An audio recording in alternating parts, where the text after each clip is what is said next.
Había en los canales de Ámsterdam del siglo XVII un hombre que se atrevió a mirar directamente al sol de la verdad sin cerrar los ojos, un hombre cuyo apellido se convertiría en sinónimo de peligro para toda ortodoxia religiosa, un pensador que, con la precisión de un cirujano y la valentía de un mártir, diseccionó las vísceras más profundas del cristianismo hasta encontrar en su corazón no la luz divina que prometía, sino la sombra de un engaño milenario. Baruch Spinoza, el judío excomulgado que se convertiría en el filósofo más temido de Europa, no solo cuestionó a Dios, sino que desenmascaró la manera en que los hombres habían convertido lo divino en un ídolo fabricado a medida de sus miedos, sus ambiciones y su sed de control sobre las conciencias ajenas. ¿Por qué la humanidad teme tanto a la verdad? ¿Será acaso porque la verdad tiene el poder de derribar los muros que hemos construido para proteger nuestras mentiras más queridas? En las páginas de su Ética, Spinoza no escribía simplemente filosofía, sino que destejía con manos expertas el tapiz de ilusiones sobre el cual se había construido toda la estructura del poder religioso occidental. Cada proposición, cada demostración, cada corolario era un martillazo contra el edificio de supersticiones que durante siglos había mantenido a millones de seres humanos postrados ante un Dios que no era Dios, sino una proyección magnificada de los peores instintos humanos: la venganza, el capricho, la parcialidad, la cólera. ¿Qué significa que un dogma se derrumbe ante la razón? Significa que debajo de cada verdad revelada se esconde una mentira construida, que detrás de cada misterio sagrado se oculta una manipulación profana, que en el corazón de cada fe ciega late el pulso del miedo a pensar. El cristianismo, según Spinoza, había cometido el error más grave que puede cometer cualquier religión. Había antropomorfizado lo divino hasta convertirlo en una caricatura de la humanidad, pero una caricatura magnificada en sus defectos y limitada en su comprensión. El Dios cristiano no era el Deus sive natura de Spinoza, la substancia única e infinita que abarca toda la realidad, sino un superhombre celestial con todas las pasiones, prejuicios y limitaciones de un déspota terrenal, solo que con poderes ilimitados para ejercer su tiranía. ¿No es acaso revelador que el Dios, en quien millones depositan su fe, sea descrito con características tan profundamente humanas que resulta imposible distinguirlo de un emperador romano particularmente caprichoso y vengativo? Cuando Spinoza afirmaba que Dios y la naturaleza eran una misma cosa, no estaba simplemente proponiendo una ecuación filosófica abstracta, sino que estaba dinamitando los cimientos mismos sobre los cuales se había construido toda la teología cristiana. Si Dios es la naturaleza, entonces no puede estar separado de ella, no puede intervenir en ella desde afuera como un titiritero divino que mueve los hilos de la realidad según sus caprichos momentáneos. Si Dios es la naturaleza, entonces no puede tener voluntad particular, no puede amar a unos y odiar a otros, no puede cambiar de opinión, no puede arrepentirse, no puede sentir cólera ni mostrar misericordia selectiva. El Dios de Spinoza era absolutamente perfecto precisamente porque era absolutamente impersonal, infinitamente justo, porque era infinitamente indiferente a nuestras mezquinas categorías morales humanas. Pero el cristianismo, desde sus primeros siglos, había tomado el camino opuesto. Había creado un Dios a imagen y semejanza del hombre, pero magnificando precisamente aquellos aspectos de la naturaleza humana que más poder otorgan sobre las conciencias ajenas, la capacidad de juzgar, de castigar, de recompensar, de mostrar favoritismo, de responder a súplicas, de cambiar de decisión según la intensidad de la adulación recibida. ¿No será que la verdadera fe comienza cuando las certezas se quiebran? ¿No será que el camino hacia lo divino empieza precisamente cuando dejamos de proyectar sobre Dios nuestras limitaciones humanas? Desde las colinas que rodeaban Ámsterdam, donde Spinoza pulía lentes para ganarse la vida después de su excomunión, el filósofo contemplaba con claridad meridiana el panorama de la Europa cristiana de su tiempo y veía en ella no el reino de Dios en la tierra, sino el triunfo del miedo organizado, la victoria de la superstición institucionalizada, el éxito de la manipulación elevada a sacramento, las guerras de religión que ensangrentaban el continente, las persecuciones implacables contra todo pensamiento libre, La Inquisición con sus hogueras y torturas, las matanzas entre católicos y protestantes, todo ello no era una traición a los valores cristianos, sino su consecuencia lógica e inevitable. Cuando se adora a un Dios tribal, a un Dios que tiene favoritos y enemigos, a un Dios que puede ser ofendido por ideas y que demanda venganza contra quienes piensan diferente, entonces la violencia religiosa no es una corrupción de la fe, sino su expresión más auténtica. ¿Por qué la Iglesia teme más a las dudas que a las herejías? Porque las herejías pueden ser combatidas con dogmas, pero las dudas corroen los dogmas desde adentro. Las dudas no proponen verdades alternativas que puedan ser refutadas, sino que cuestionan la posibilidad misma de que existan verdades absolutas accesibles a la mente humana. El mito más profundo y peligroso del cristianismo, según la visión penetrante de Spinoza, no era ninguno de sus dogmas particulares sobre la Trinidad, la Encarnación o la Redención, sino el mito fundamental que subyacía a todos ellos, la creencia de que Dios puede ser conocido, comprendido, interpretado y representado por instituciones humanas. El cristianismo no había cometido simplemente errores teológicos, había cometido el error epistemológico más grave imaginable. Había pretendido que lo finito puede comprender lo infinito, que lo temporal puede interpretar lo eterno, que lo particular puede hablar en nombre de lo universal.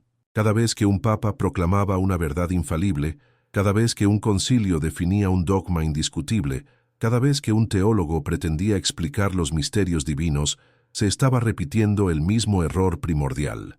La arrogancia de creer que la mente humana, con todas sus limitaciones culturales, históricas y psicológicas, puede capturar en conceptos y palabras la esencia misma de lo que por definición trasciende todo concepto y toda palabra.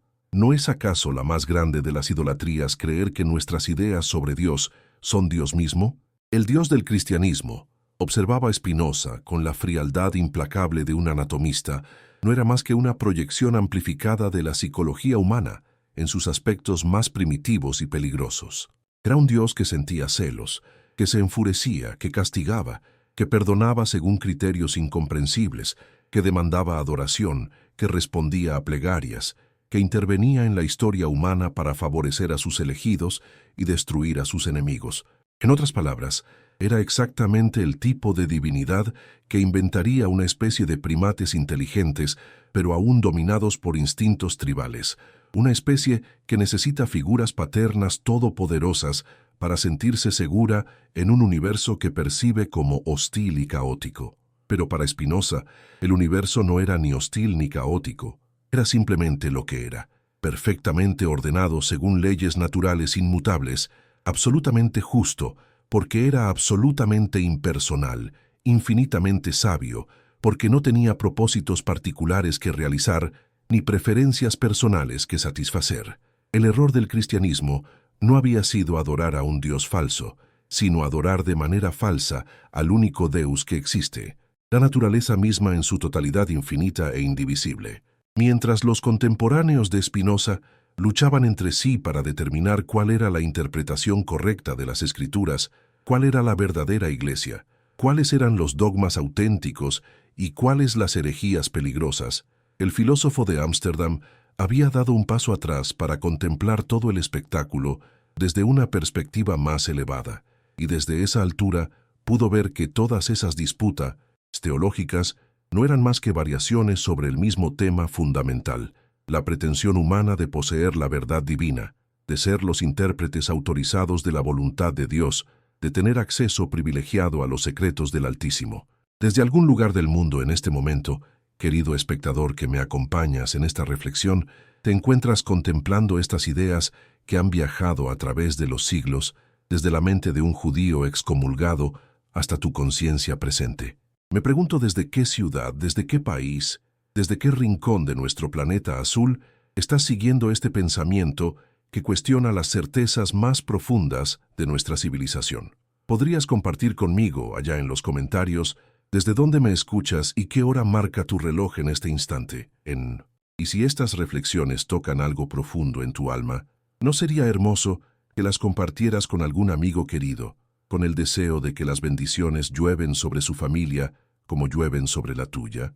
La genialidad de Spinoza no consistía únicamente en haber identificado los errores del cristianismo, sino en haber mostrado por qué esos errores eran inevitables, dada la naturaleza misma del proyecto cristiano. El cristianismo había nacido de la necesidad humana de encontrar sentido y propósito en un universo que aparenta ser indiferente al destino humano. Había crecido alimentándose del miedo humano a la muerte y a la insignificancia. Se había desarrollado como respuesta a la ansiedad existencial que surge cuando los seres conscientes se dan cuenta de su propia finitud en medio de la inmensidad cósmica. Todas las características que Spinoza identificaba como idolátricas en el Dios cristiano, desde su antropomorfismo hasta su parcialidad, desde su cólera hasta su misericordia selectiva, eran respuestas a necesidades psicológicas muy reales de criaturas que necesitan sentirse especiales, protegidas, amadas y valoradas por el universo mismo. El problema no era que esas necesidades fueran ilegítimas, sino que el cristianismo las había satisfecho creando una imagen de Dios que era una extensión magnificada de la psicología humana, en lugar de ser una apertura hacia lo que realmente trasciende esa psicología. ¿Qué habría pasado si el cristianismo, en lugar de antropomorfizar a Dios, hubiera seguido el camino místico de disolución del ego humano en la infinitud divina? ¿Qué habría sido de la civilización occidental si en lugar de crear un Dios a nuestra imagen y semejanza, hubiéramos desarrollado prácticas espirituales orientadas hacia la trascendencia de toda imagen y toda semejanza? Spinoza intuía que el problema de fondo no era teológico sino psicológico. Los seres humanos preferían un Dios familiar y comprensible, aunque fuera falso, a un Deus verdadero pero incomprensible. El Dios de Spinoza no ofrecía consuelo personal, no respondía a plegarias individuales, no intervenía para salvar a los justos ni castigar a los malvados, no prometía vida eterna en paraísos imaginarios ni amenazaba con torturas eternas en infiernos inventados. Era un Deus que simplemente era, con la perfección absoluta de lo que no necesita ser otra cosa de lo que es, con la justicia infinita de lo que trata a todos los seres, con exactamente la misma indiferencia amorosa, con la sabiduría suprema de lo que actúa según leyes universales que no admiten excepciones ni privilegios. Este Deus no podía ser adorado en el sentido tradicional, porque la adoración implica una relación entre dos seres separados, y no hay nada separado de la substancia infinita, que es Dios naturaleza.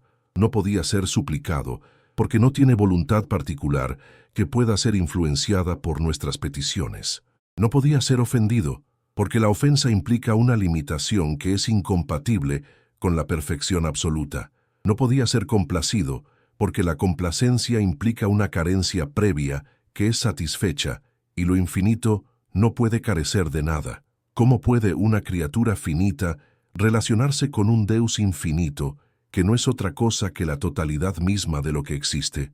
Spinoza sugería que la única relación auténtica con lo divino es el conocimiento, pero no el conocimiento conceptual que pretende capturar a Dios en ideas y palabras, sino el conocimiento intuitivo que consiste en reconocer nuestra propia participación en la infinitud divina, en experimentar desde adentro nuestra condición de modificaciones temporales de la única substancia eterna.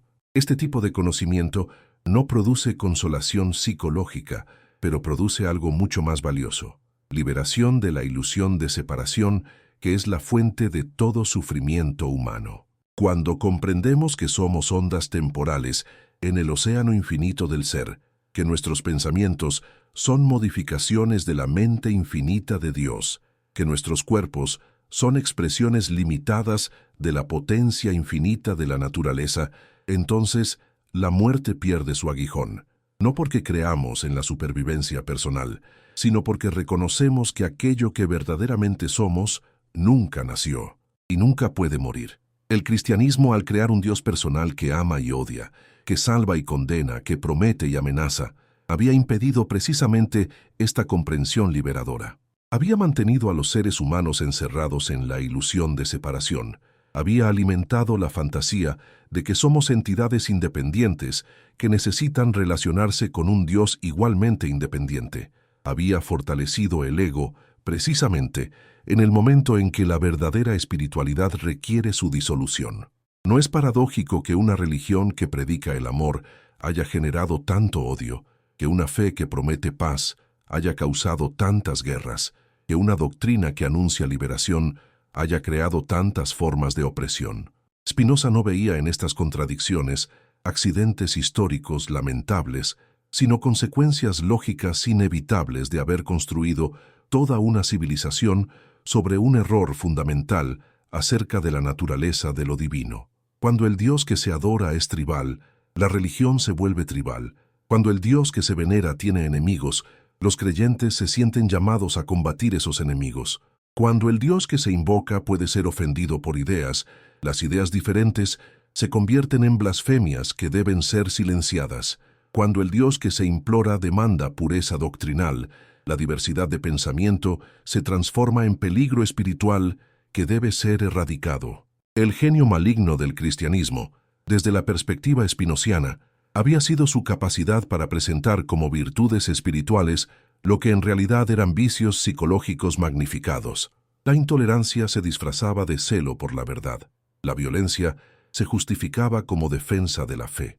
La opresión se legitimaba como protección de las almas.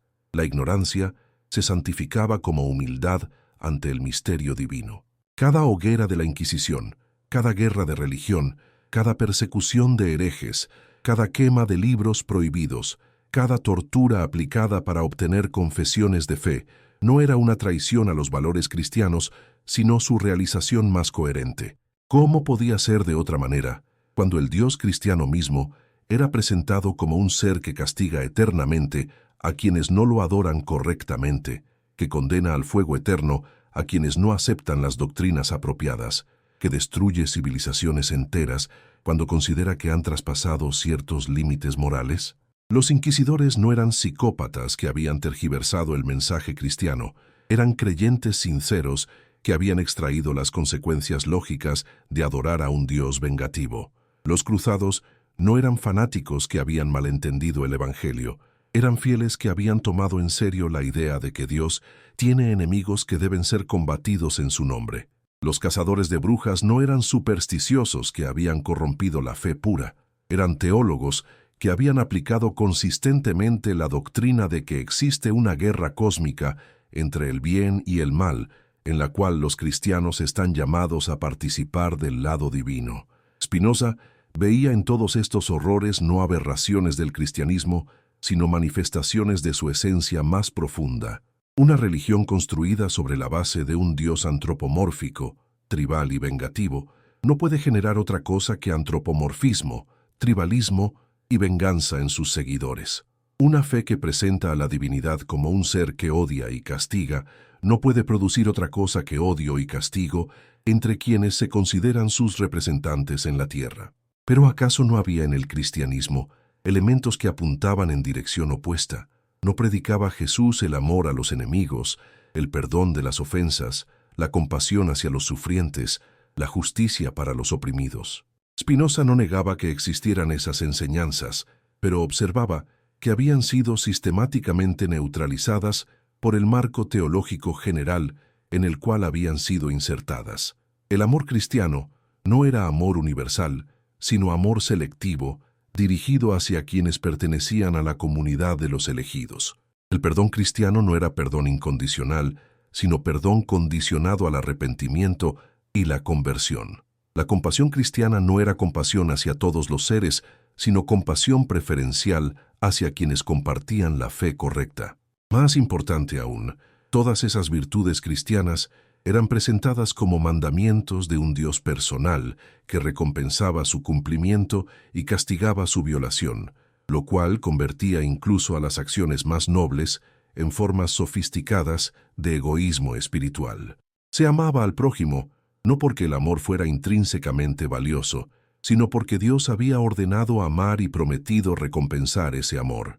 Se perdonaba a los enemigos no porque el perdón fuera inherentemente liberador, sino porque Jesús había enseñado que quienes perdonan serán perdonados.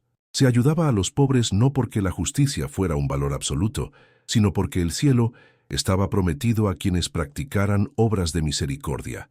Este sistema de motivaciones extrínsecas, según Spinoza, corrompía incluso las acciones más hermosas al convertirlas en inversiones espirituales, calculadas para obtener dividendos eternos. Los santos cristianos no eran seres que hubieran trascendido el egoísmo, sino egoístas, sofisticados que habían aprendido a sacrificar los placeres temporales para obtener placeres eternos mucho mayores.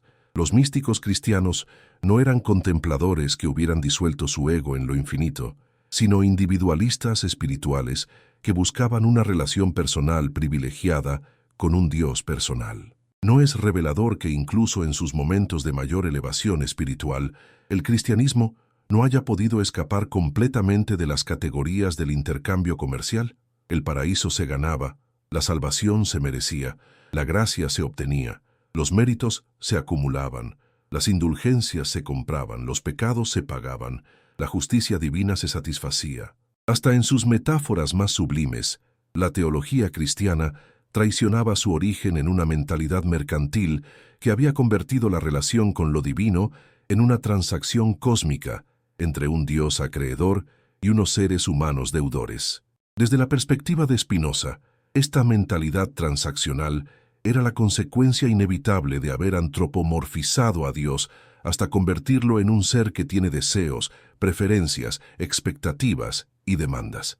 Un Dios que quiere ser adorado es un Dios que carece de algo, y por tanto no puede ser el Deus absolutamente perfecto. Un Dios que se complace con las oraciones es un Dios que puede ser influenciado, y por tanto no puede ser inmutable. Un Dios que recompensa la obediencia es un Dios que actúa por motivos, y por tanto no puede ser absolutamente libre. El Deus de Spinoza, en cambio, no quería nada porque ya era todo, no demandaba adoración porque no tenía ego que alimentar, no prometía recompensas porque no tenía voluntad particular que satisfacer, no amenazaba castigos porque no tenía emociones que pudieran ser ofendidas. Era perfectamente generoso porque su generosidad no dependía de la respuesta de sus beneficiarios, era infinitamente justo porque su justicia no estaba condicionada por consideraciones particulares, era absolutamente libre porque actuaba únicamente según su propia naturaleza, sin estar determinado por motivos externos.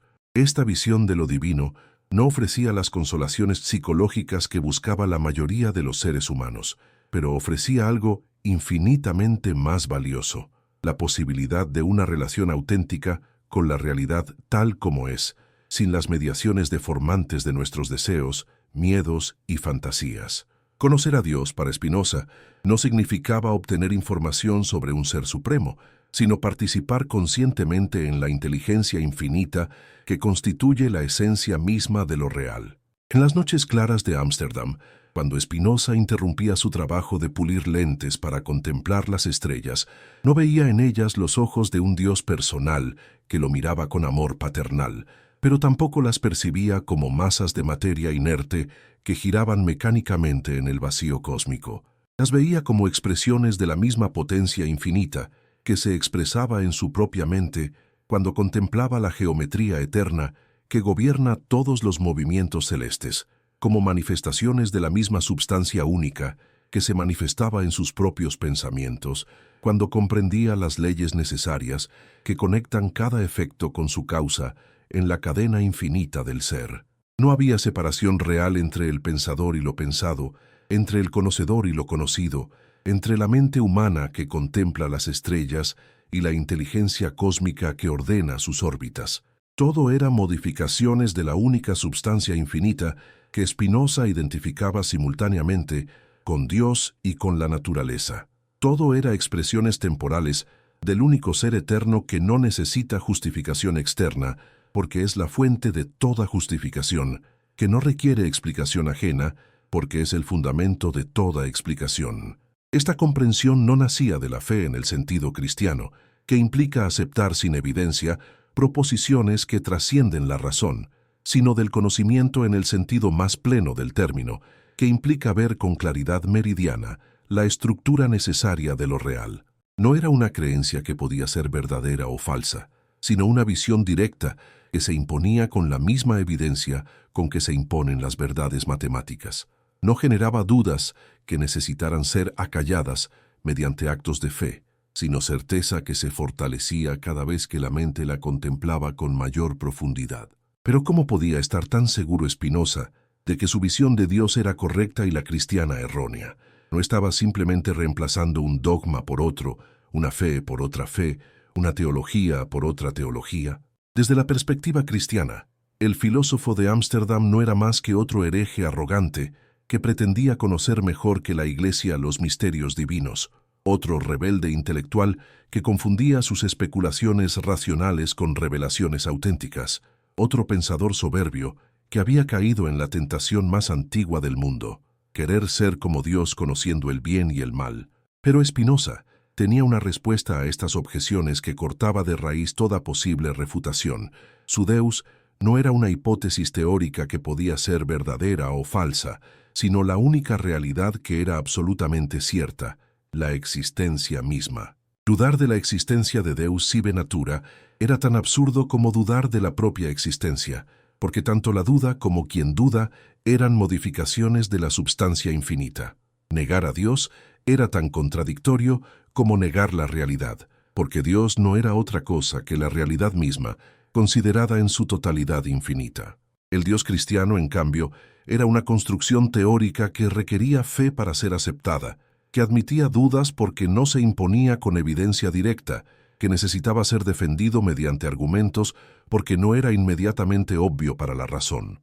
Era un Dios que podía no existir sin contradicción lógica, un Dios cuya realidad dependía de la credibilidad de ciertos testimonios históricos, un Dios que permanecía oculto detrás de velos de misterio que sólo la revelación podía penetrar. ¿Cuál era más probable que fuera el verdadero Dios? ¿El que se imponía con evidencia matemática o el que requería saltos de fe? ¿El que era lógicamente necesario o el que era históricamente contingente? ¿El que podía ser conocido directamente por la razón o el que solo podía ser creído mediante la autoridad de instituciones humanas? Para Spinoza, la respuesta era tan obvia que no admitía discusión seria. El único argumento real a favor de la teología cristiana era sociológico.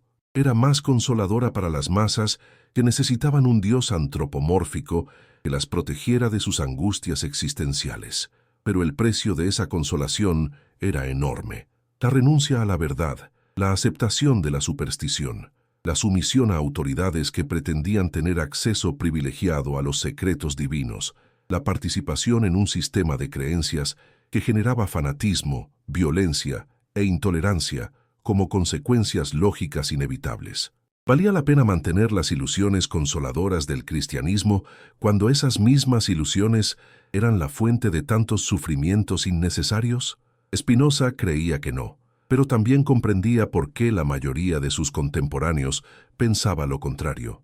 La verdad desnuda sobre la naturaleza de lo divino era demasiado austera para mentes que habían sido educadas en la expectativa de encontrar en Dios un Padre Celestial que las amara, las protegiera y las recompensara por su fidelidad. La realidad tal como es, sin las proyecciones antropomórficas que la vuelven familiar y consoladora, podía parecer fría e inhumana a criaturas que necesitaban sentirse especiales en el cosmos.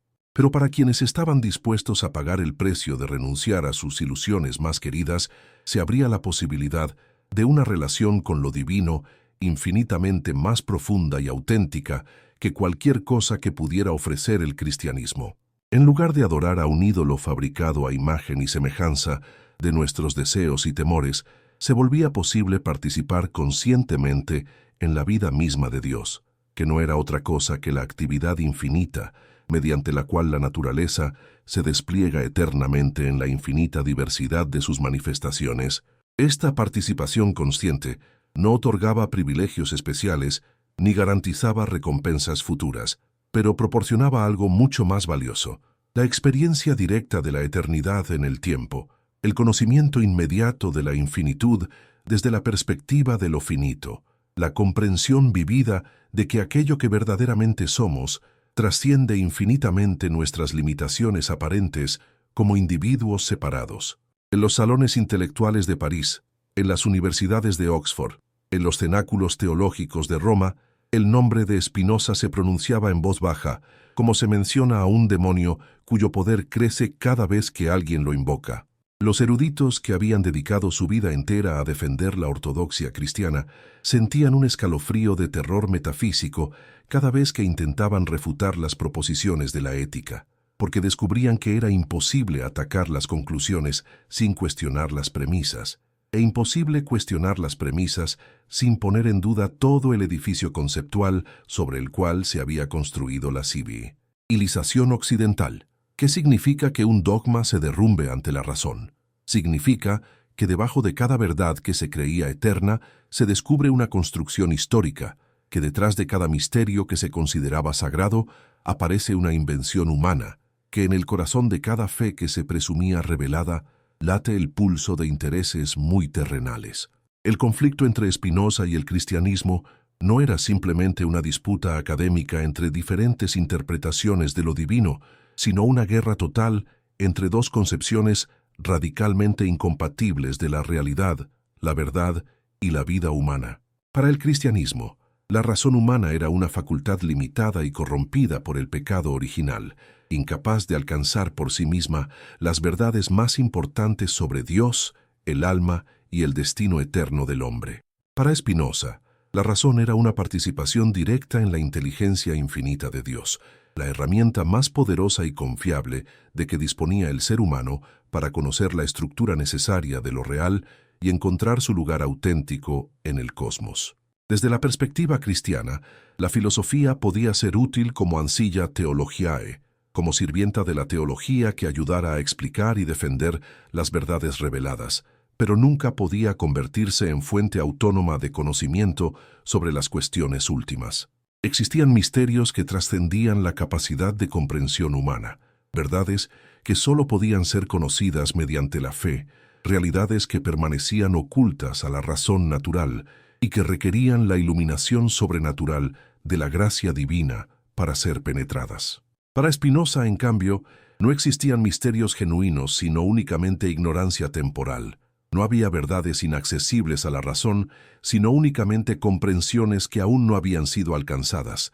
No se daban realidades ocultas que requirieran revelación externa, sino únicamente aspectos de la única realidad que no habían sido todavía explorados con suficiente profundidad y rigor.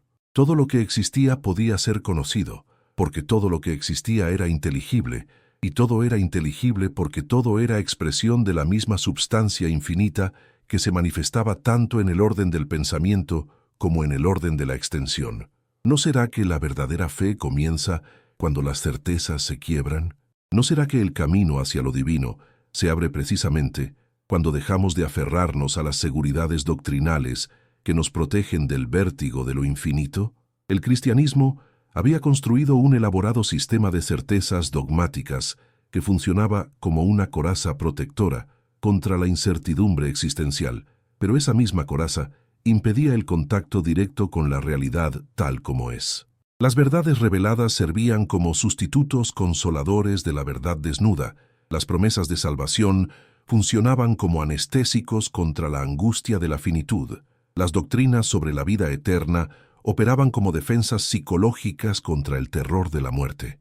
Spinoza no ofrecía ninguna de esas consolaciones, pero ofrecía algo infinitamente más valioso: la posibilidad de enfrentar la realidad sin mediaciones protectoras, de conocer la verdad sin filtros deformantes, de experimentar lo divino sin proyecciones antropomórficas. Su filosofía no prometía supervivencia personal después de la muerte, pero revelaba que aquello que verdaderamente somos nunca nació y nunca puede morir. No garantizaba recompensas eternas por el comportamiento moral, pero mostraba que la virtud era su propia recompensa porque consistía en la actualización de nuestras potencialidades más elevadas. No aseguraba la protección de un Dios providente, pero demostraba que éramos expresiones conscientes de la potencia infinita que mueve el universo entero. Esta visión exigía un tipo de valentía intelectual y espiritual que pocos de sus contemporáneos estaban dispuestos a desplegar. Era más cómodo creer en un Dios antropomórfico que nos amara como un Padre celestial que reconocer nuestra participación en un Deus impersonal que nos incluía como modificaciones temporales de su substancia eterna. Era más tranquilizador esperar recompensas futuras por la fidelidad presente que comprender que la única recompensa del conocimiento verdadero era el conocimiento mismo. Era más consolador imaginar una vida después de la muerte que aceptar que la eternidad no era una duración infinita, sino una dimensión de profundidad accesible aquí y ahora. Los inquisidores que perseguían a los seguidores de Spinoza no eran simplemente defensores celosos de la ortodoxia doctrinal. Eran guardianes inconscientes de un sistema de ilusiones consoladoras, sin las cuales la mayoría de los seres humanos se sentía incapaz de vivir. Cada hereje quemado en la hoguera no era únicamente un disidente religioso eliminado. Era un testigo peligroso de que era posible vivir sin las muletas psicológicas que proporcionaba el cristianismo. Una demostración viviente de que la verdad desnuda podía ser más liberadora que la mentira consoladora. ¿Por qué la Iglesia teme más a las dudas que a las herejías? Porque las herejías proponen verdades alternativas que pueden ser combatidas con argumentos, pero las dudas corroen desde adentro la posibilidad misma de que existan verdades absolutas accesibles a instituciones humanas. Un hereje afirma que la Iglesia está equivocada sobre ciertos puntos particulares. Un escéptico sugiere que quizás la Iglesia no tiene acceso privilegiado a ninguna verdad sobre las cuestiones últimas. Un cismático crea una Iglesia alternativa. Un filósofo cuestiona la legitimidad de todas las iglesias como mediadoras entre lo humano y lo divino.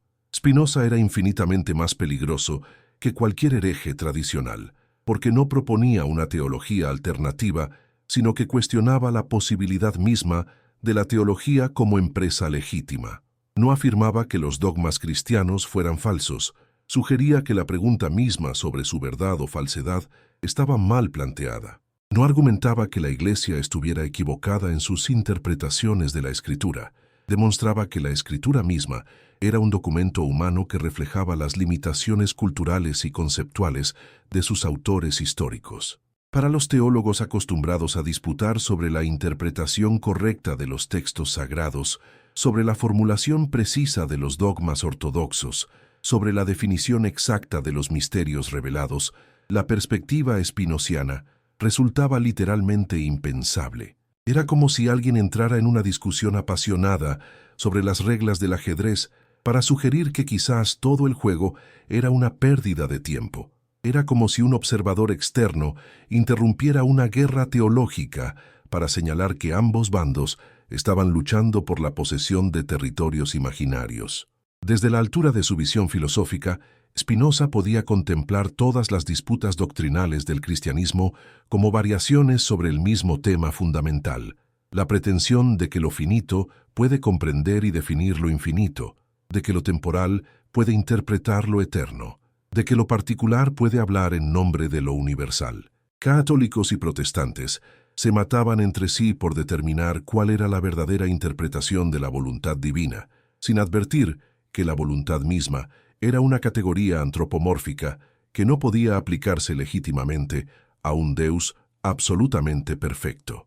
Ortodoxos y herejes luchaban encarnizadamente para establecer cuáles eran los dogmas auténticos y cuáles las desviaciones peligrosas, sin darse cuenta de que todo dogma era una limitación conceptual impuesta a una realidad que por definición trasciende toda limitación. Místicos y teólogos racionales disputaban sobre si Dios podía ser conocido mediante la experiencia directa o únicamente a través de la mediación de conceptos, sin sospechar que tanto la experiencia mística como el conocimiento conceptual eran modificaciones de la misma inteligencia infinita que constituía la esencia divina. Todas esas controversias, desde la perspectiva spinociana, eran síntomas de la misma enfermedad básica, la incapacidad de reconocer que Dios no era un objeto que pudiera ser conocido desde afuera, sino el sujeto mismo del conocimiento, no una realidad externa que pudiera ser experimentada, sino la experiencia misma en su totalidad infinita, no un ser supremo que pudiera ser adorado, sino el ser mismo que se expresaba en toda adoración auténtica. El Deus de Spinoza no podía ser herido por las blasfemias porque no tenía ego que defender, no podía ser complacido por las alabanzas porque no tenía vanidad que alimentar, no podía ser influenciado por las plegarias porque no tenía voluntad particular que modificar, no podía ser ofendido por las dudas porque no tenía dogmas que proteger.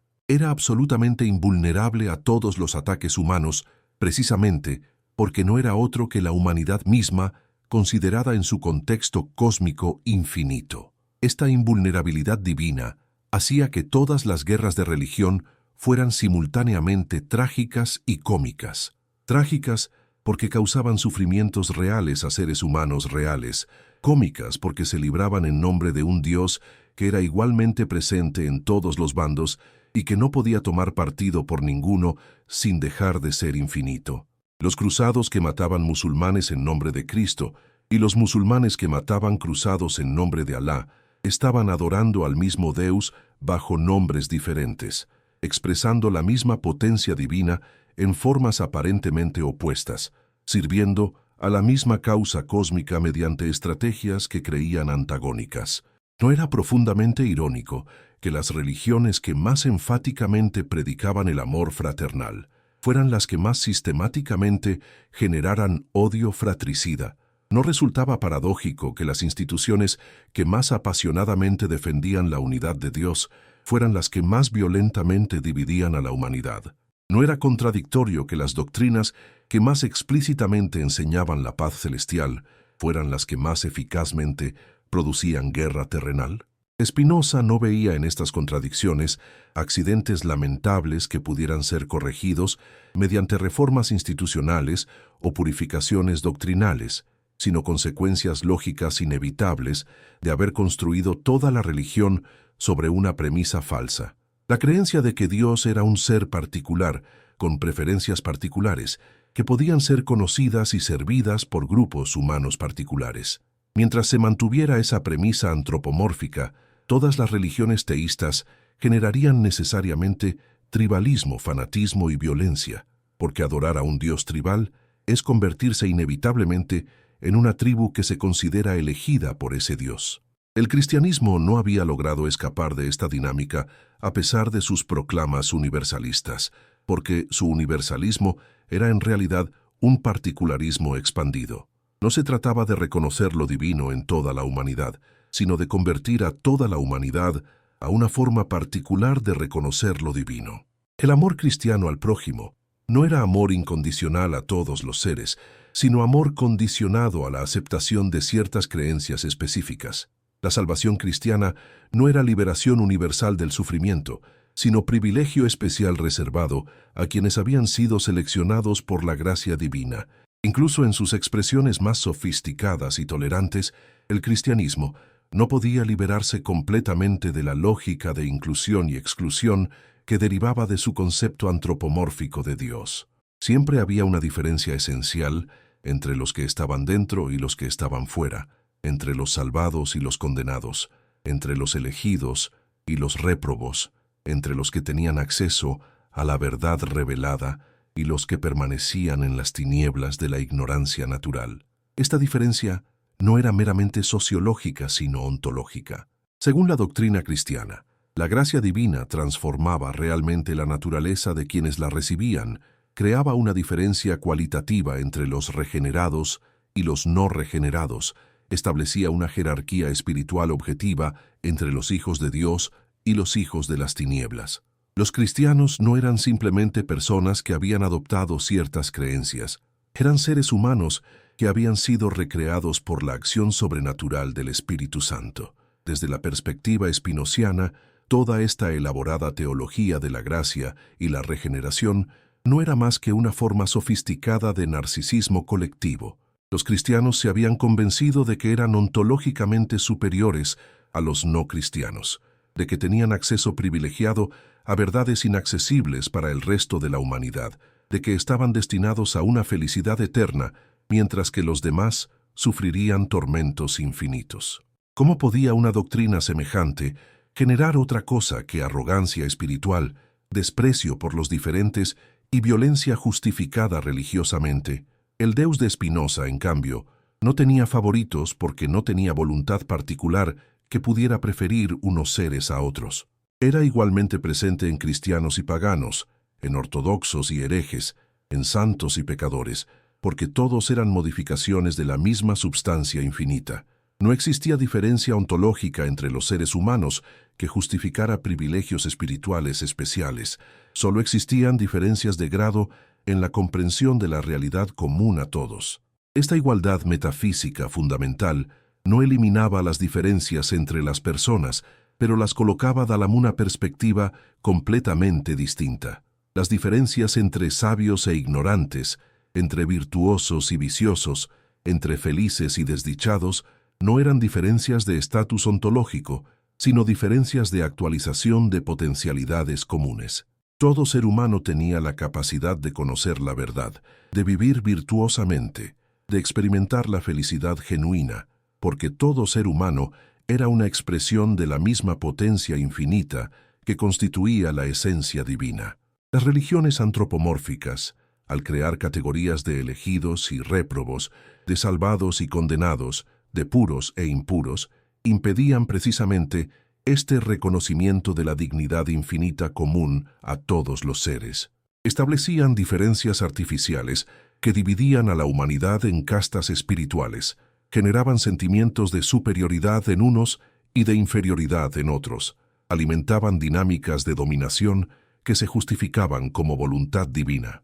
¿No era revelador que las sociedades más profundamente cristianizadas fueran también las más sistemáticamente jerárquicas, las más violentamente intolerantes, las más cruelmente opresivas hacia quienes no se conformaban con los estándares ortodoxos?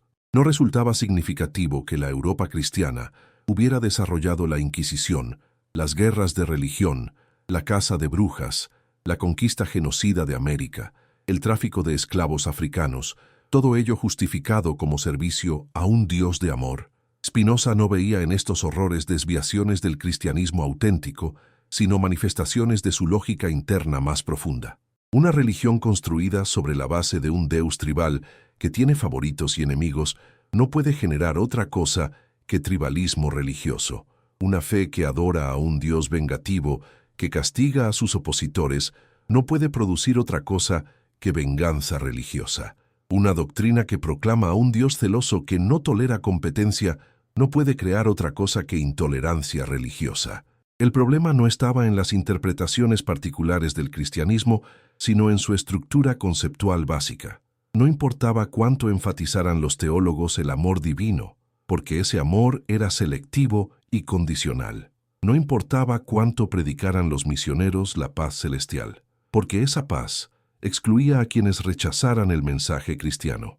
No importaba cuánto celebraran los santos la misericordia divina, porque esa misericordia tenía límites muy precisos, más allá de los cuales operaba la justicia punitiva más implacable. Cada virtud cristiana llevaba incorporada su propia contradicción. Cada enseñanza de amor incluía su cláusula de exclusión. Cada promesa de salvación implicaba su correspondiente amenaza de condenación. El Dios cristiano no podía ser completamente bueno porque también era justo en el sentido punitivo. No podía ser completamente misericordioso porque también era inexorablemente vengativo. No podía ser completamente amoroso porque también era selectivamente odiador. Estas contradicciones no eran defectos que pudieran ser corregidos mediante mejores interpretaciones teológicas, sino consecuencias necesarias de haber atribuido a Dios características humanas magnificadas. Un Deus que ama debe poder odiar, porque el amor sin la posibilidad del odio no sería amor sino indiferencia. Un Deus que es justo debe poder castigar, porque la justicia sin la capacidad de perdonar no sería justicia sino permisividad. Un Deus que tiene voluntad debe poder cambiar de opinión, porque una voluntad inmutable no sería voluntad, sino necesidad ciega. Spinoza había identificado en estas aporías teológicas no problemas técnicos que requirieran soluciones más sutiles, sino síntomas de un error categorial fundamental, la aplicación de predicados finitos a una realidad infinita. El Deus auténtico no podía tener ninguna de las características que las religiones antropomórficas le atribuían, no porque fuera imperfecto, sino precisamente porque era absolutamente perfecto. La perfección absoluta excluía toda limitación, y cada predicado particular implicaba una limitación que definía lo que algo es excluyendo lo que no es. Decir que Dios es bueno implica que no es malo, lo cual introduce una limitación en el concepto de divinidad. Afirmar que Dios es justo sugiere que no es injusto, lo cual establece una restricción en la comprensión de lo infinito. Proclamar que Dios es amoroso indica que no es odiador, lo cual impone una frontera conceptual a lo que por definición no puede tener fronteras. El Deus verdaderamente infinito debía estar más allá de todas las oposiciones finitas, debía incluir y trascender simultáneamente todas las polaridades que la mente humana utiliza para organizar su experiencia de la realidad.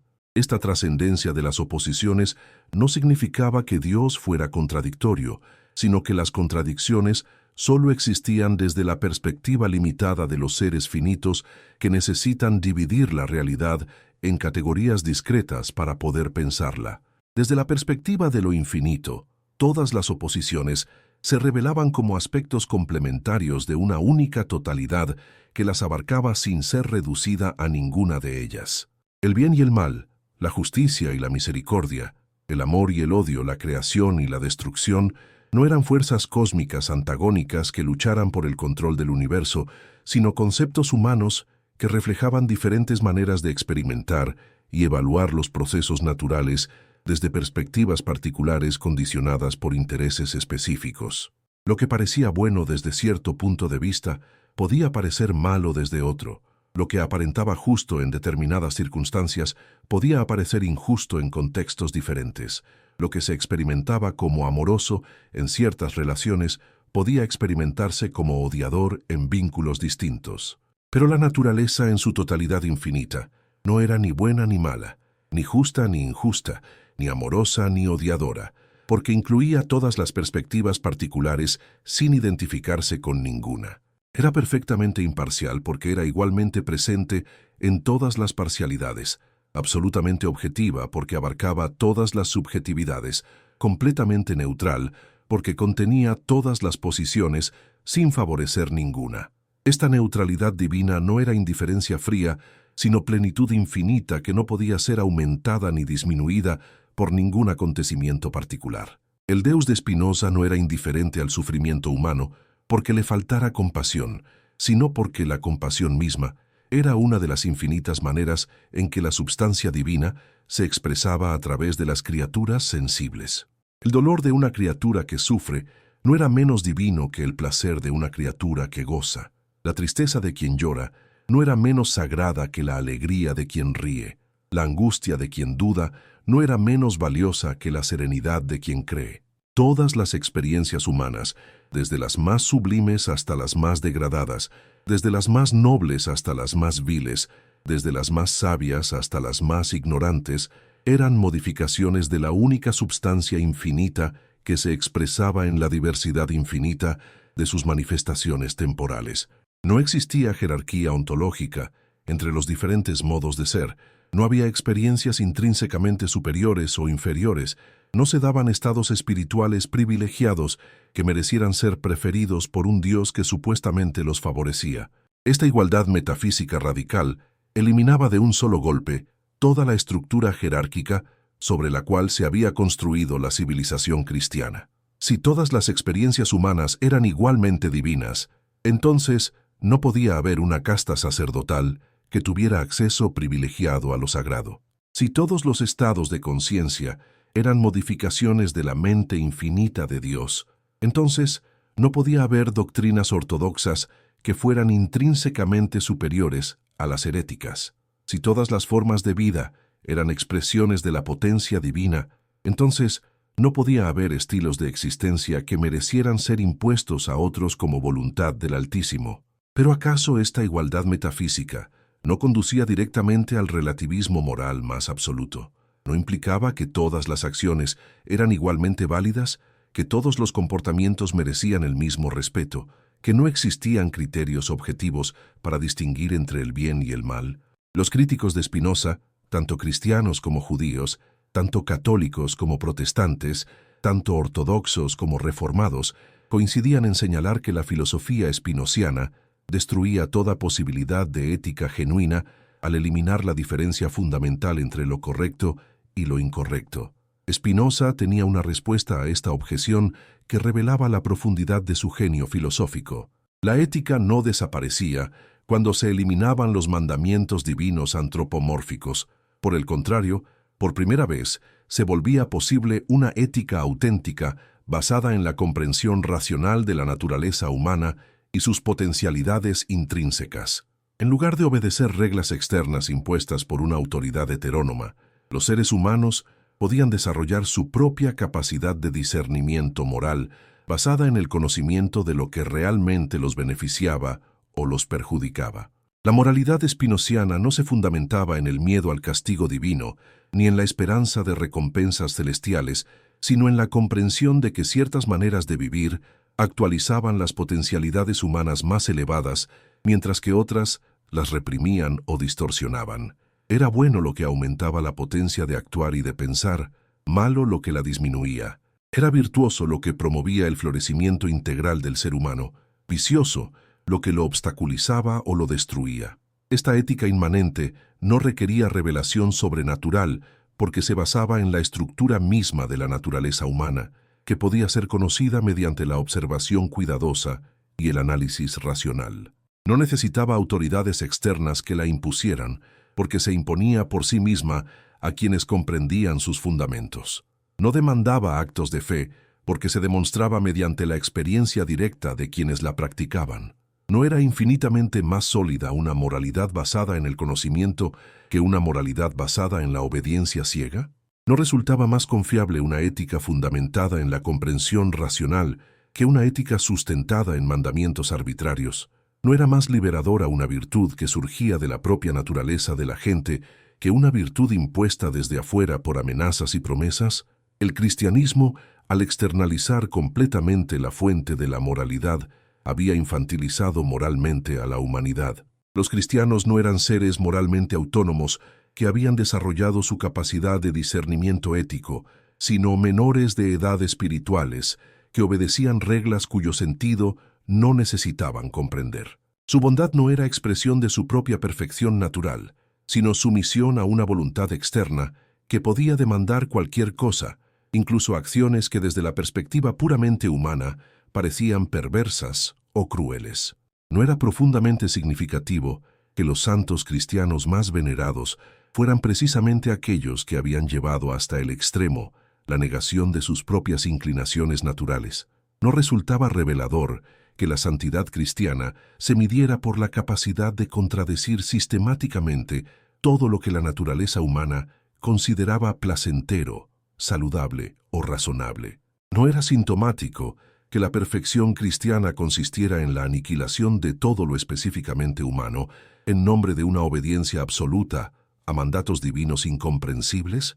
Los místicos cristianos que se mortificaban hasta destruir su salud física, los ascetas que renunciaban a todo placer sensual, los mártires que buscaban activamente la muerte más dolorosa, los fanáticos que torturaban a otros seres humanos para salvar sus almas, no eran desviaciones patológicas del ideal cristiano, sino realizaciones extremas, pero coherentes, de una lógica que exigía la subordinación completa de la naturaleza humana a una voluntad divina concebida como radicalmente opuesta a todo lo natural.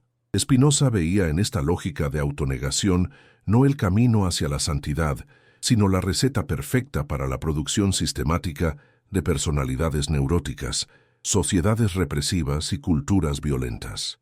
Cuando se enseña a los seres humanos que sus inclinaciones naturales son intrínsecamente pecaminosas, que sus deseos espontáneos son tentaciones diabólicas, que su razón natural es fuente de error y arrogancia, entonces se los está programando para la culpa, la represión y la proyección de la agresión sobre chivos expiatorios externos. El resultado histórico de esta programación había sido visible en toda la historia de la cristiandad. Sociedades obsesionadas con la pureza que generaban impureza por todas partes, culturas dedicadas al amor que producían odio sistemáticamente, civilizaciones consagradas a la paz que desarrollaban las tecnologías de guerra más sofisticadas, religiones comprometidas con la verdad que institucionalizaban la mentira y la manipulación como herramientas pastorales legítimas. No era tiempo de intentar un experimento diferente. No valía la pena explorar la posibilidad de una espiritualidad basada en la afirmación en lugar de la negación, en la comprensión en lugar de la fe ciega, en la autonomía en lugar de la heteronomía, en la razón en lugar de la autoridad externa? Spinoza creía que sí, y había dedicado su vida entera a desarrollar los fundamentos teóricos de esa espiritualidad alternativa. Su Deus sive natura no demandaba sacrificios, porque no tenía necesidades que satisfacer, no exigía adoración, porque no tenía ego que alimentar, no requería obediencia, porque no tenía voluntad particular que cumplir, no imponía mandamientos, porque actuaba únicamente según las leyes necesarias de su propia naturaleza infinita. La única manera auténtica de honrar a este Deus era comprender cada vez más profundamente su estructura racional, actualizar cada vez más completamente las potencialidades que había depositado en la naturaleza humana, vivir cada vez más coherentemente según los principios que se derivaban del conocimiento verdadero de lo real. Esta espiritualidad inmanente no prometía recompensas futuras, pero proporcionaba satisfacciones presentes. No garantizaba supervivencia personal, pero ofrecía participación consciente en la vida eterna de la substancia infinita. No aseguraba protección divina, pero otorgaba la serenidad que surge de comprender el lugar que ocupa cada ser en el orden necesario del cosmos. Para quienes habían sido educados en la expectativa de encontrar en la religión consuelo para sus angustias, protección contra sus enemigos y esperanza de inmortalidad personal, la propuesta espinociana podía parecer demasiado austera y exigente. Requería renunciar a las ilusiones consoladoras del antropomorfismo religioso, aceptar la responsabilidad completa de la propia existencia sin delegarla en autoridades externas, desarrollar la capacidad de encontrar sentido y valor en la realidad tal como es sin necesidad de promesas sobre cómo podría ser en un futuro imaginario. Pero para quienes estaban dispuestos a pagar ese precio, se abría la posibilidad de una libertad y una dignidad incomparablemente mayores que cualquier cosa que pudiera ofrecer el cristianismo. En lugar de ser siervos de un Dios caprichoso, se convertían en expresiones conscientes de la racionalidad cósmica. En lugar de esperar pasivamente la salvación externa, se convertían en artífices activos de su propia realización. En lugar de temer el juicio de un tribunal celestial, encontraban en su propia conciencia el criterio supremo para evaluar sus pensamientos y acciones. Esta transformación no era únicamente individual, sino que tenía implicaciones sociales y políticas profundas. Si todos los seres humanos eran modificaciones de la misma substancia divina, entonces no podía haber diferencias de rango ontológico que justificaran la dominación de unos por otros. Si la moralidad auténtica surgía de la comprensión racional en lugar de la obediencia a autoridades externas, entonces cada persona tenía el derecho y la responsabilidad de pensar por sí misma sobre las cuestiones éticas fundamentales.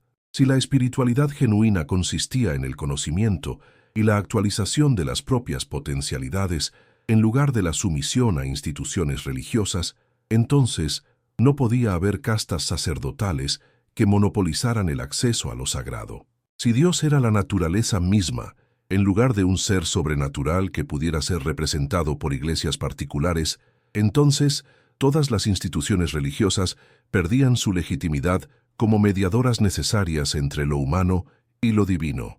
Las implicaciones políticas de estas ideas eran tan revolucionarias que los gobiernos de toda Europa consideraron la filosofía spinociana como una amenaza subversiva al orden social establecido. ¿Cómo mantener la obediencia de los súbditos si se les enseñaba que la obediencia ciega era contraria a la dignidad humana? ¿Cómo preservar la autoridad de los reyes si se les explicaba que toda autoridad debía justificarse racionalmente? ¿Cómo conservar el poder de las iglesias si se demostraba que la verdadera espiritualidad era independiente de toda mediación institucional? Spinoza no era un revolucionario político en el sentido convencional del término, pero sus ideas contenían un potencial revolucionario mucho más profundo y peligroso que cualquier programa de reforma social particular. Cuestionaba no solo las injusticias específicas del orden establecido, sino los presupuestos conceptuales sobre los cuales se había construido toda la civilización occidental.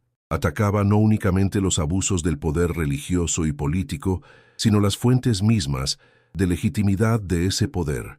¿Qué pasaría si las ideas de Spinoza fueran comprendidas y aceptadas por las masas? ¿Qué ocurriría si los seres humanos dejaran de buscar salvación en iglesias y comenzaran a buscar realización en el desarrollo de sus propias potencialidades? ¿Qué sucedería si los pueblos dejaran de obedecer a reyes por derecho divino y comenzaran a evaluar a sus gobernantes según criterios racionales de utilidad común? Las élites dirigentes de Europa intuían vagamente que la filosofía espinociana, si llegaba a difundirse ampliamente, podría desencadenar transformaciones sociales de una magnitud impredecible. Por eso combatían las ideas del filósofo de Ámsterdam, no solo con argumentos teológicos, sino con todas las armas de la represión política: censura, persecución, excomunión, destierro, prohibición de sus obras, amenazas contra quienes las leyeran o difundieran. Pero las ideas verdaderas tienen una vitalidad propia que las hace inmunes a la persecución externa. Pueden ser silenciadas temporalmente, pero no pueden ser destruidas definitivamente. Pueden ser distorsionadas por sus enemigos, pero no pueden ser refutadas por argumentos racionales. Pueden ser rechazadas por quienes no están preparados para comprenderlas, pero no pueden dejar de ejercer su influencia sobre quienes han desarrollado la capacidad de pensamiento independiente. En los sótanos de París, en las bibliotecas clandestinas de Londres, en los cenáculos intelectuales de Berlín, las obras de Spinoza circulaban en manuscritos copiados a mano. Se leían en secreto por pequeños grupos de pensadores atrevidos. Se discutían en voz baja por filósofos que sabían que sus ideas podían costarles la carrera, la reputación o incluso la vida. Cada lector que comprendía realmente las proposiciones de la ética se convertía en un foco de irradiación de perspectivas nuevas, en un agente de transformación de la conciencia colectiva, en un portador de semillas conceptuales que germinarían en generaciones futuras. ¿No era fascinante que las ideas más peligrosas para el poder establecido fueran precisamente las más abstractas y aparentemente inofensivas? ¿No resultaba significativo que los tiranos temieran más a los filósofos que a los guerreros, más a los libros que a las espadas, más a las ideas que a los ejércitos? ¿No era revelador que la censura más severa se aplicara siempre contra los pensamientos que cuestionaban los fundamentos conceptuales del orden social, no contra las protestas que solo atacaban sus manifestaciones superficiales? Spinoza había identificado y atacado la raíz más profunda del sistema de dominación occidental: la creencia de que algunos seres humanos tenían acceso privilegiado a verdades absolutas que justificaban su autoridad sobre otros seres humanos. Mientras se mantuviera esta creencia, siempre habría papas que hablarían en nombre de Dios, reyes que gobernarían por derecho divino, sacerdotes que interpretarían la voluntad celestial, teólogos que definirían los dogmas indiscutibles. Pero si se aceptaba la perspectiva espinociana de que Dios era la naturaleza misma y no un ser personal que pudiera tener favoritos o revelar verdades especiales a grupos particulares, entonces toda esa estructura jerárquica se desplomaba como un castillo de naipes. No podía haber autoridades religiosas legítimas, porque no había verdades religiosas que requirieran autoridades especiales para ser conocidas. No podía haber gobiernos por derecho divino, porque Dios no tenía voluntad política particular que pudiera ser interpretada y aplicada por instituciones humanas. La democracia, desde esta perspectiva, no era simplemente un sistema político más eficiente o más justo que la monarquía. Era la única forma de gobierno compatible con una comprensión correcta de la naturaleza divina. Si todos los seres humanos participaban igualmente en la substancia infinita de Deus sive natura, entonces todos tenían los mismos derechos fundamentales y la misma dignidad ontológica. Si la razón humana era una modificación de la inteligencia divina, entonces cada persona tenía la capacidad y la responsabilidad de pensar por sí misma sobre las cuestiones políticas fundamentales. La tolerancia religiosa, desde la misma perspectiva, no era una concesión pragmática para evitar guerras civiles, sino una exigencia lógica que se derivaba de la naturaleza impersonal de lo divino. Si Dios no tenía preferencias doctrinales particulares, entonces no podía haber ortodoxias religiosas que merecieran protección especial del Estado. Si todas las religiones eran intentos humanos igualmente limitados de comprender lo infinito, entonces ninguna podía reclamar el monopolio de la verdad espiritual. La libertad de pensamiento, Desde la misma perspectiva, no era un derecho político que los gobiernos pudieran otorgar o retirar según su conveniencia, sino una condición ontológica que se derivaba de la participación de la mente humana en la mente infinita de Dios.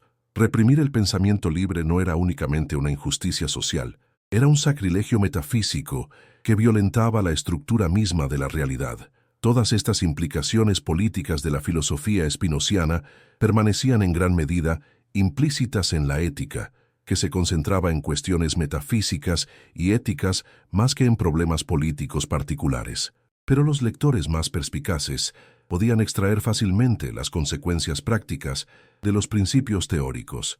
Podían derivar sin dificultad programas de reforma social de las premisas filosóficas fundamentales. Por eso los censores eclesiásticos y los inquisidores políticos tenían razón en considerar peligrosas las ideas de Spinoza, aunque quizás no comprendieran completamente por qué las percibían como amenazantes. Intuían correctamente que esas ideas contenían un potencial disolvente de todo el orden social establecido, aunque no fueran capaces de articular racionalmente las razones de su inquietud.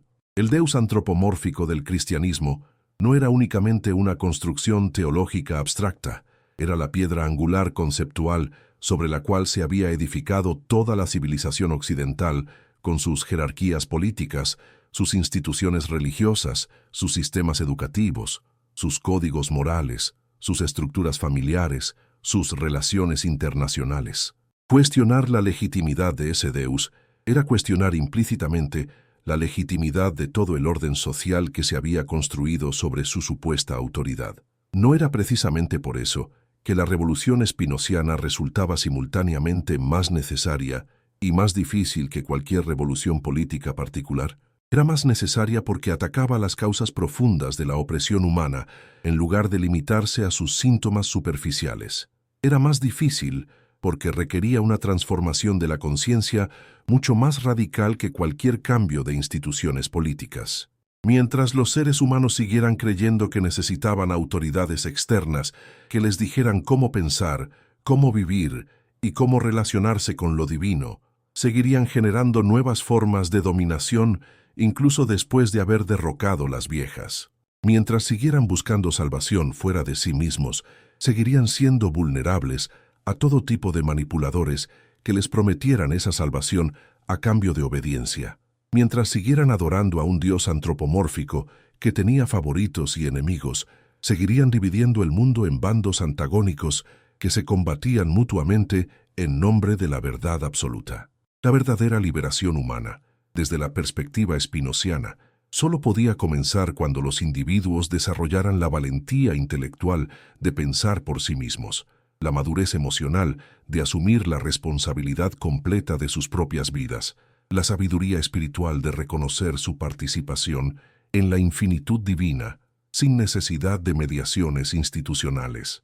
Solo entonces sería posible construir sociedades basadas en la cooperación en lugar de la dominación, en la comprensión mutua en lugar del fanatismo sectario, en el respeto por la dignidad común en lugar de la veneración por autoridades particulares. Pero esa transformación requería tiempo, paciencia y una labor educativa de generaciones enteras. Las ideas de Spinoza eran semillas plantadas en el invierno de la conciencia humana, que germinarían lentamente a través de los siglos hasta florecer finalmente en formas de vida social más racionales y más libres. El filósofo de Ámsterdam no esperaba ver los frutos de su trabajo en su propia época, pero tenía la certeza de que esos frutos madurarían inevitablemente cuando las condiciones históricas fueran propicias. Hay momentos en la historia del pensamiento humano en que una sola mente logra ver con tal claridad meridiana que su visión perfora como un rayo las tinieblas milenarias de la ignorancia colectiva, revelando paisajes de verdad que permanecían ocultos bajo las nieblas de la superstición, desvelando estructuras de realidad que habían sido oscurecidas por siglos de manipulación ideológica sistemática.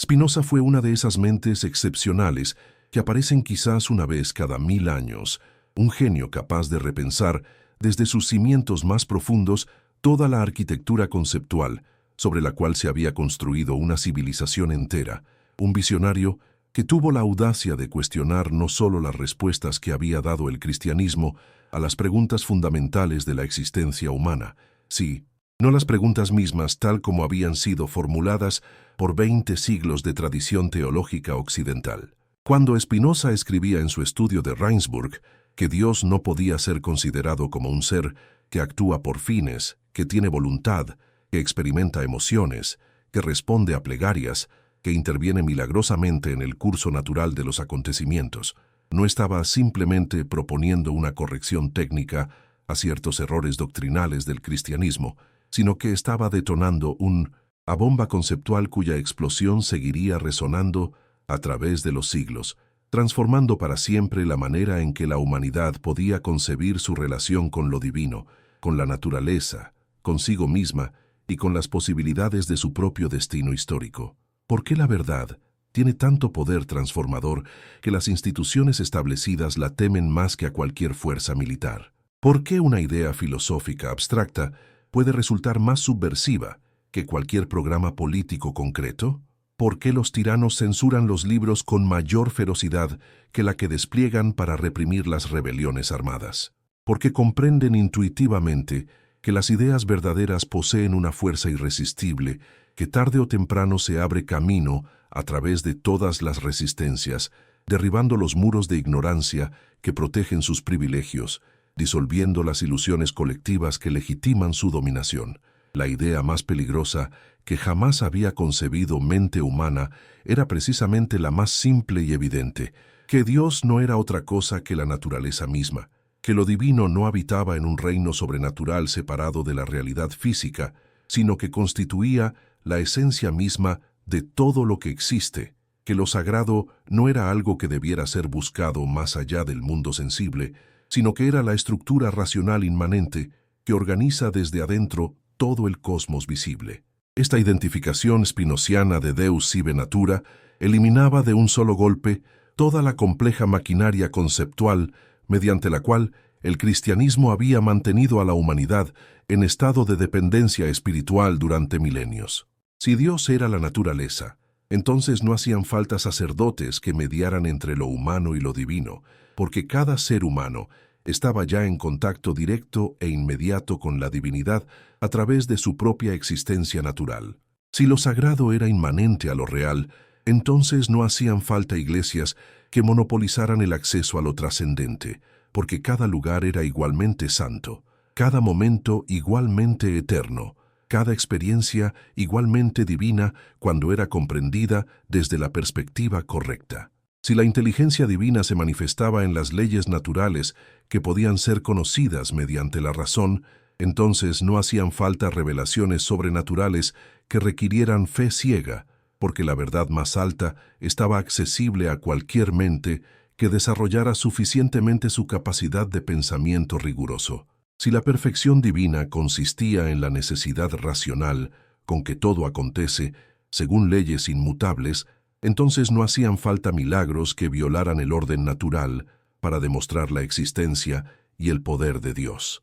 Cada uno de estos golpes que Spinoza asestaba contra los pilares conceptuales del cristianismo tenía consecuencias que se extendían mucho más allá del ámbito puramente teológico, generando ondas expansivas que transformaban la comprensión de la política, la ética, la psicología, la educación, las relaciones sociales, la vida familiar, las expectativas individuales sobre el sentido y el propósito de la existencia humana.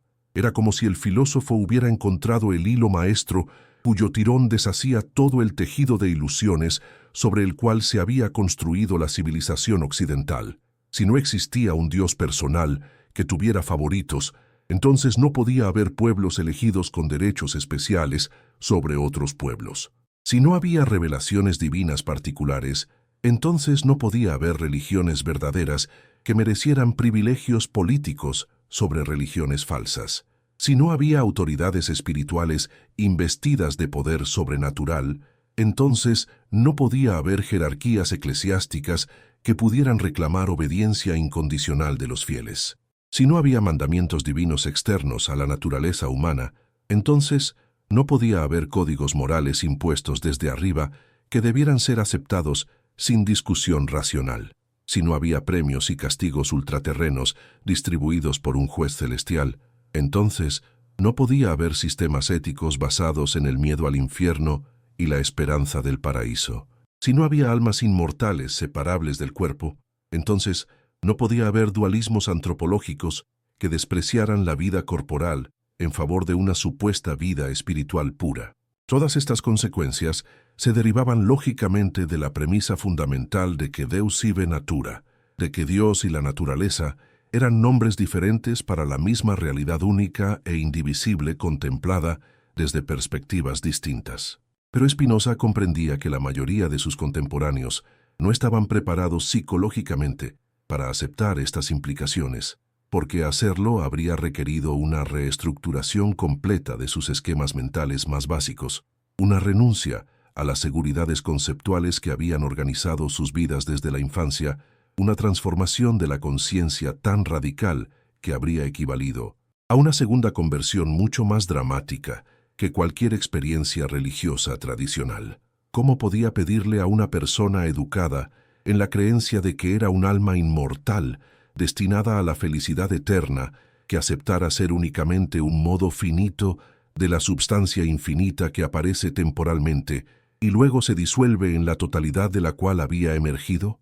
¿Cómo podía exigirle a un creyente acostumbrado a sentirse protegido por un Dios paternal, que lo amaba personalmente, que encontrara consolación en un Deus impersonal, que lo incluía pero no lo favorecía?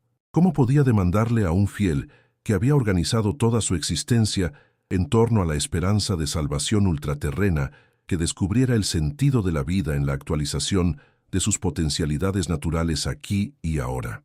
La transición del antropomorfismo religioso a la espiritualidad naturalista no era simplemente un cambio de opiniones teóricas, sino una metamorfosis existencial que afectaba las raíces más profundas de la identidad personal, una revolución interior que alteraba la percepción de sí mismo, del mundo y del lugar que ocupa cada individuo en la totalidad cósmica.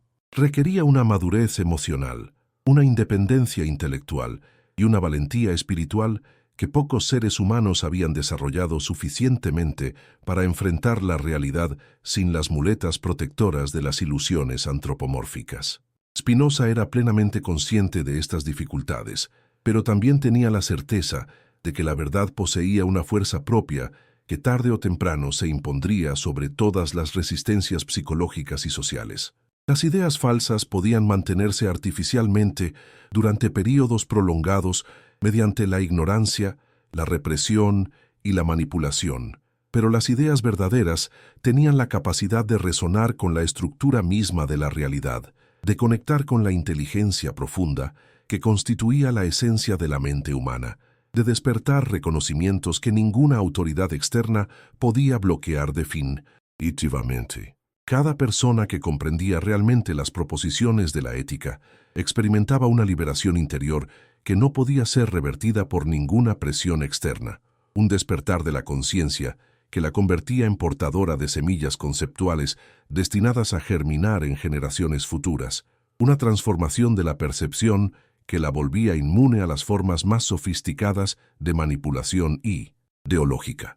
Era como si la verdad espinociana funcionara como un virus benéfico que se extendía de mente en mente, infectando lentamente la conciencia colectiva con perspectivas más lúcidas y más libres. ¿No era eso exactamente lo que estaba ocurriendo durante los siglos XVIII y XIX, cuando las ideas de Spinoza comenzaron a infiltrarse en la cultura europea a través de filósofos como Lessing, Goethe, Schelling, Hegel, que encontraron en el spinozismo recursos conceptuales para desarrollar visiones del mundo más racionales y menos supersticiosas? ¿No era eso lo que se manifestaba en los movimientos de Ilustración que cuestionaron progresivamente todos los dogmas tradicionales, en las revoluciones democráticas que derrocaron las monarquías de derecho divino, en los desarrollos científicos que revelaron la estructura matemática del cosmos sin necesidad de hipótesis sobrenaturales? ¿No era eso lo que se expresaba en las luchas por la tolerancia religiosa, en las demandas de separación entre Iglesia y Estado, en los movimientos de emancipación que proclamaron la igualdad fundamental de todos los seres humanos, independientemente de su raza, género, clase social o confesión religiosa? Todas estas transformaciones históricas podían ser vistas como realizaciones parciales e imperfectas del programa implícito en la filosofía spinociana, como aproximaciones graduales hacia formas de vida social más coherentes con una comprensión naturalista de lo divino. Pero Spinoza también había previsto que estas transformaciones encontrarían resistencias formidables por parte de todas las fuerzas interesadas en mantener el status quo, que las ideas liberadoras despertarían reacciones violentas de quienes se beneficiaban del sistema de dominación tradicional, que cada avance hacia la racionalidad y la libertad provocaría intentos desesperados de restaurar las viejas formas de autoridad mediante la violencia, la propaganda y la manipulación emocional de las masas. La historia posterior confirmó estas previsiones con una precisión casi profética. Cada vez que los pueblos se acercaron a formas de vida más democráticas, más tolerantes, más racionales, aparecieron movimientos reaccionarios que intentaron restaurar versiones renovadas del autoritarismo tradicional. Cada vez que la ciencia reveló nuevos aspectos de la estructura natural del cosmos, surgieron fundamentalismos religiosos que se aferraron más fanáticamente a interpretaciones literales de textos sagrados obsoletos.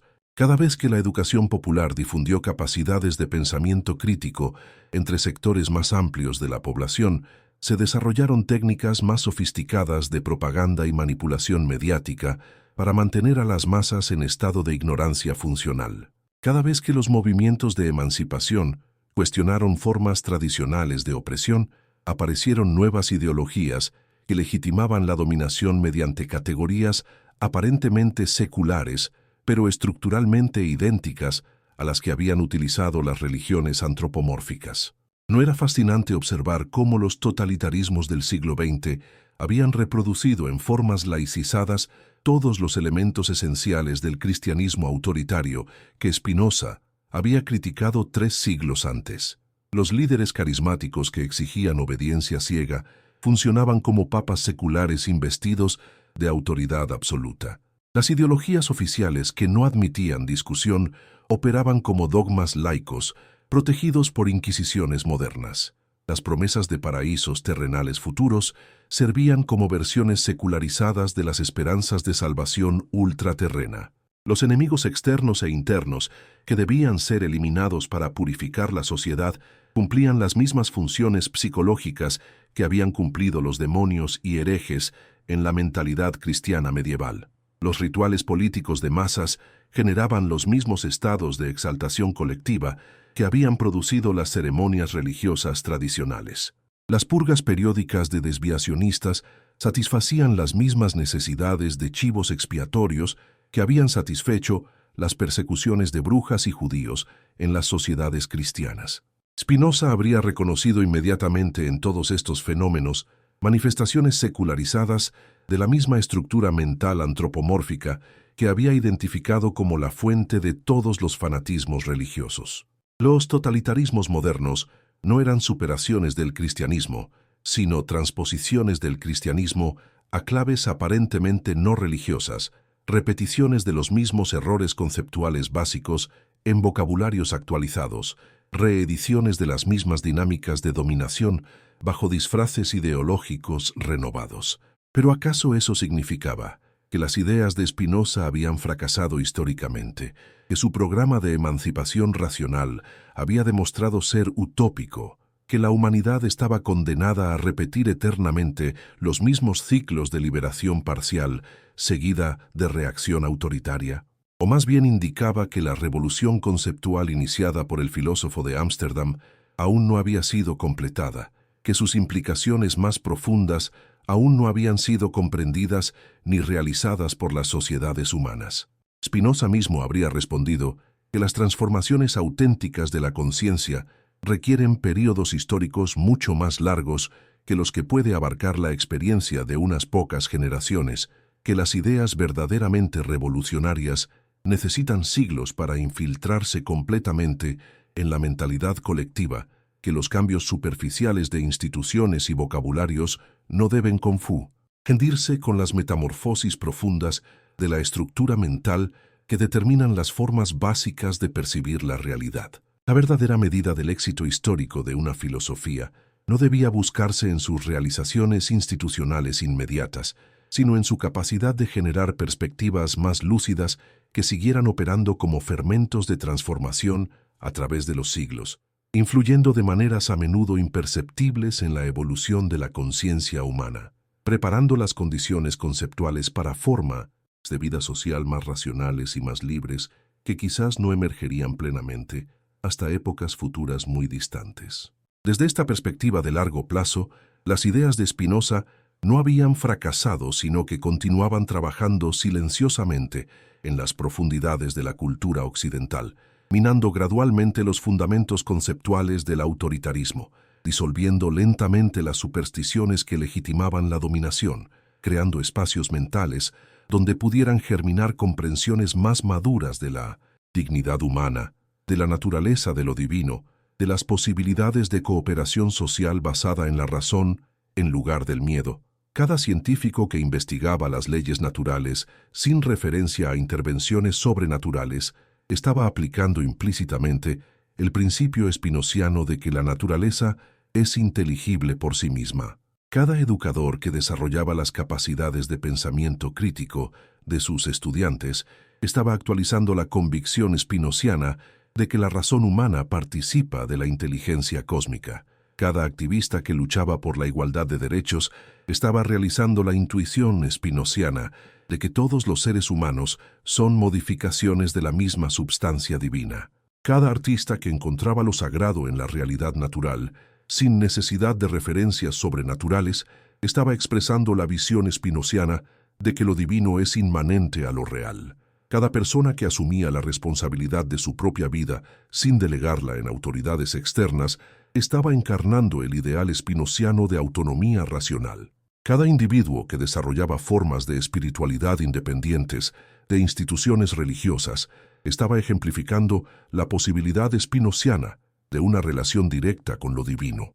Todos estos fenómenos, aparentemente dispersos e inconexos, podían ser vistos como síntomas de una transformación más profunda de la conciencia colectiva occidental, como manifestaciones parciales de una revolución conceptual que había comenzado con Spinoza y que continuaba desplegándose a través de canales, a menudo subterráneos, como anticipaciones fragmentarias de formas de cultura más coherentes con una comprensión naturalista de lo divino que quizás llegarían a su madurez en siglos futuros.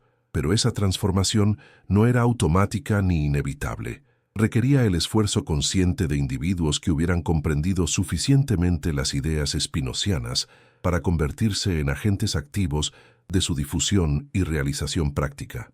Requería personas capaces de pensar con la radicalidad del propio Spinoza, de extraer todas las consecuencias de sus intuiciones fundamentales, de traducir sus principios abstractos en formas concretas de vida individual y social. ¿Dónde estaban esas personas en el mundo contemporáneo? ¿Quiénes eran los verdaderos herederos del espinozismo en una época dominada por formas cada vez más sofisticadas de manipulación ideológica? ¿Cómo podían reconocerse mutuamente los portadores de la visión espinociana en medio del ruido ensordecedor de las culturas de masas contemporáneas? Quizás la respuesta no debía buscarse en individuos excepcionales fácilmente identificables, sino en la multitud anónima de personas que en diferentes lugares del mundo estaban desarrollando espontáneamente perspectivas compatibles con el spinozismo sin haber leído necesariamente la ética, que estaban llegando por caminos independientes a intuiciones similares a las del filósofo de Ámsterdam, que estaban creando formas de vida más racionales y más libres como respuesta natural a la comprensión de su propia naturaleza y sus propias potencialidades. La revolución spinociana no sería el resultado de un movimiento organizado con líderes visibles y programas explícitos, sino el efecto acumulativo de millones de transformaciones individuales aparentemente desconectadas, pero secretamente convergentes, de una evolución gradual de la conciencia colectiva que operaría por debajo del nivel de los acontecimientos políticos espectaculares, de una maduración lenta, pero irreversible de la comprensión humana que haría finalmente imposibles las formas tradicionales de dominación basadas en la ignorancia y la superstición.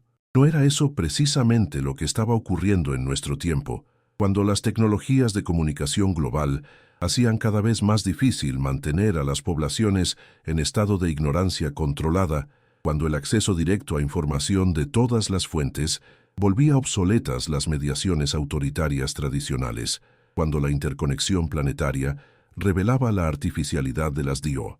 Visiones tribales que habían alimentado los conflictos religiosos y nacionales durante milenios.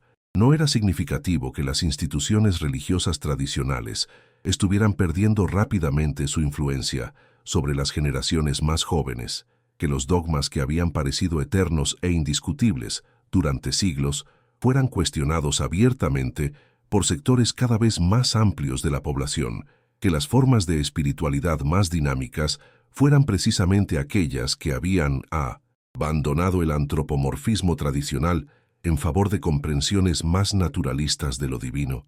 ¿No era revelador que los avances científicos contemporáneos en cosmología, biología evolutiva, neurociencias y física cuántica estuvieran convergiendo hacia una visión del universo que resonaba extraordinariamente con la metafísica spinociana? Una visión de la realidad como un proceso único y continuo de autoorganización racional que no requería causas externas ni propósitos impuestos desde afuera. ¿No era profético que Spinoza hubiera anticipado con 3 siglos de adelanto una comprensión de la mente humana como expresión de la actividad cerebral que la neurociencia contemporánea estaba confirmando empíricamente? Una comprensión de las emociones como modificaciones corporales que la psicología cognitiva moderna estaba validando experimentalmente. Una comprensión de la libertad como autodeterminación racional que la filosofía política contemporánea estaba redescubriendo como alternativa tanto al determinismo mecanicista como al libertarianismo ilusorio. Todos estos desarrollos podían ser interpretados como confirmaciones tardías pero decisivas de la visión spinociana, como vindicaciones históricas de un pensamiento que había sido demasiado avanzado para su época, pero que finalmente encontraba las condiciones culturales apropiadas para su comprensión y realización plena. La humanidad necesitaba 300 años de evolución científica, política y cultural para alcanzar el nivel de madurez conceptual necesario para apreciar realmente la profundidad y la actualidad de las intuiciones spinocianas. Pero esa comprensión tardía también implicaba una responsabilidad histórica especial para las generaciones contemporáneas. Si realmente estaban viviendo en la época en que las ideas de Spinoza podían finalmente ser comprendidas y realizadas, entonces tenían la oportunidad única de participar conscientemente en la transformación más importante de la historia humana, la transición definitiva del antropomorfismo religioso a la espiritualidad naturalista, de la dominación autoritaria a la cooperación racional, de la superstición organizada al conocimiento liberador. ¿No sería trágico desperdiciar esa oportunidad por falta de comprensión de su significado histórico? ¿No sería lamentable que la humanidad siguiera repitiendo los errores milenarios del antropomorfismo religioso, precisamente en el momento en que disponía de todos los recursos conceptuales necesarios para superarlos definitivamente? ¿No sería una ironía cruel que las generaciones mejor equipadas intelectualmente de toda la historia humana fueran incapaces de realizar las transformaciones que generaciones anteriores habían soñado, pero no habían podido concretar por limitaciones tecnológicas y culturales? La respuesta a estas preguntas dependía de si existían suficientes individuos capaces de comprender la naturaleza de la oportunidad histórica que se abría ante ellos, de asumir la responsabilidad de ser agentes conscientes de la transformación spinociana, de dedicar sus vidas a la difusión y realización práctica de las ideas que podían liberar finalmente a la humanidad de las cadenas conceptuales que la habían mantenido prisionera durante milenios. Tú que me escuchas en este momento, tú que has seguido hasta aquí este recorrido por los laberintos del pensamiento spinociano, tú que has permitido que estas ideas resuenen en tu conciencia y transformen tu percepción de la realidad, ¿no sientes la llamada de esa responsabilidad histórica? ¿No percibes la invitación a convertirte en portador consciente de la revolución conceptual más importante de la historia humana? ¿No experimentas el desafío de traducir estas comprensiones abstractas en formas concretas de vida más racionales y más libres? Desde cualquier rincón del planeta donde te encuentres ahora mismo, desde cualquier ciudad, desde cualquier país que sea tu hogar, en este instante preciso en que nuestras conciencias se encuentran a través de estas palabras que han viajado desde el pasado hacia tu presente, tienes la oportunidad de participar en la realización del sueño espinociano de una humanidad fin,